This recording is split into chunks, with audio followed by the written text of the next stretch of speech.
Parang yung missing in action yung accountant kasi may mga concern ka na hindi ka agad na-address like interim report ka ba? That's one factor na kailangan ng isang company. So, minsan sa sobrang busy ng mga accountant, bago nila maibigay yung report sa'yo, talagang aaraw-arawin mo for follow-ups, ganon. Yun ang medyo struggle namin talaga as bookkeeper the same time. Kasi kami, we're just preparing yung needs ng accountant para makagawa siya ng financial report.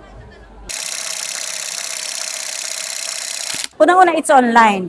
Kung gusto mong pakinggan, kung gusto mong panoorin, any time of the day. At saka, siya parang paulit-ulit yung reminder sa'yo para for you to comply. Para hindi ka mahirapan sa mga gagawin mo.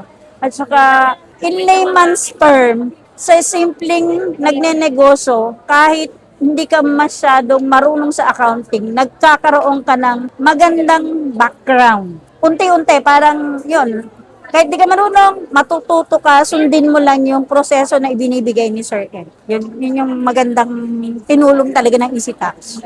Kung gusto mo pang matuto ng mga tax filing and bookkeeping training for non-VAT individuals, for VAT individual taxpayers, kung ikaw yung tipo na naghahanap ng learning material, learning guide, at nalilito ka saan ka mag-start sa tax filing, sa bookkeeping, sa business registration, EasyTax PH is for you. Sumali ka lang dito sa EasyTax PH Business Community at pagpasok mo dyan, i-click mo yung featured post, nandun yung complete details kung paano ka makaka-access. Mag-comment ka lang dyan below, guide, para ma-approve agad namin yung request mo. Kita-kits inside, I hope yumaman tayong lahat.